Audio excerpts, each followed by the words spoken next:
Dust suppression in India typically follows the principle mostly which we have gone through is where it uses low pressure water. Low pressure water is more and more prevalent because it's cheap. But what happens is the methodology adopted in a low pressure water system, you push water, water falls on one side, dust through the other. It's like you put up a smoke in the air and you throw a bucket of water. The smoke will go on one side and the water will fall on the other.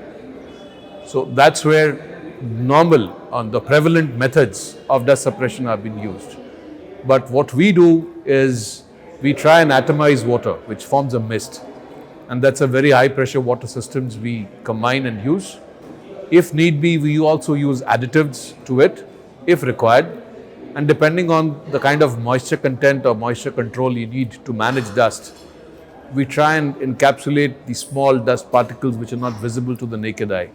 So that's how our technology works. Now we are only in the dust prevention and suppression space. We are not in the extraction space.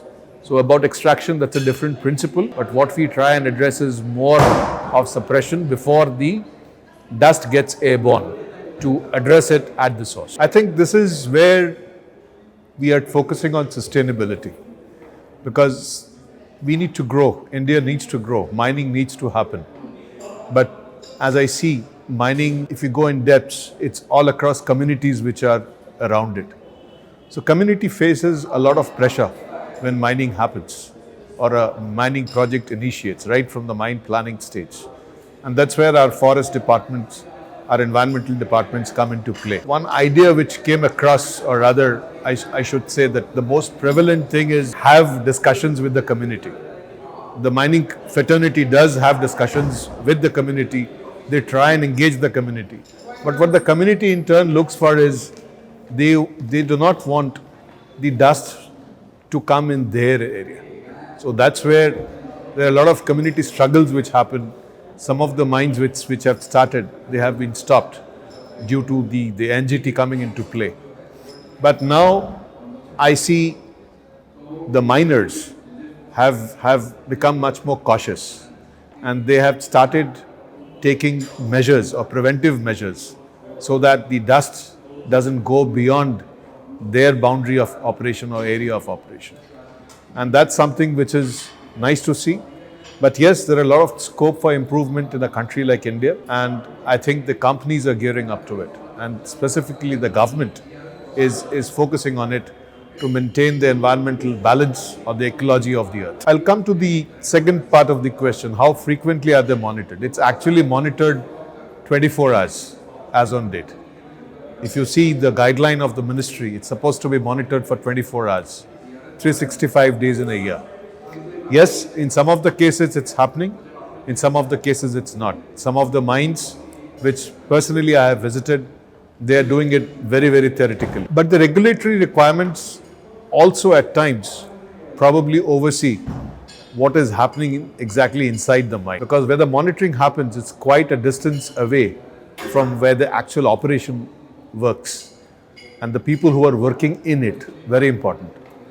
So to keep a check and balance of both, I think the regulatory authorities can actually step up or gear up their vigilance and pay maybe more attention to actually the people who are working on ground, or that's the miners or the operators themselves, to see to that they have a healthier life, because end of the day, they are the people who are going to run the operations and run the show. And there are a lot of strategies been implemented. But our regulation standards in India, if you compare to Australia or countries like South Africa even, they are 10 times lower compared to what's in India.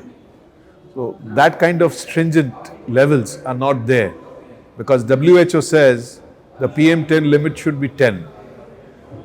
The mining fraternity says it doesn't cross 100.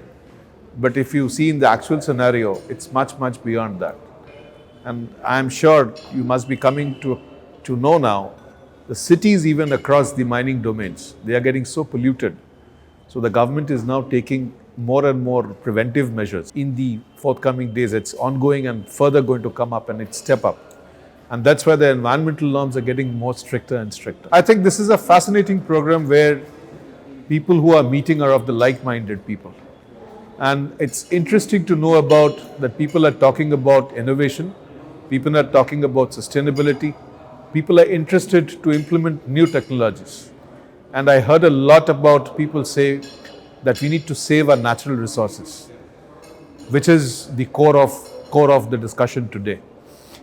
And I think this is a program which actually excites technology partners or companies like us, I should say, where our contribution can actually get recognized, and we come across a forum where we can go and talk to people, network with people, and that's a big contribution which ETInfra is doing, probably on behalf of the mining fraternity.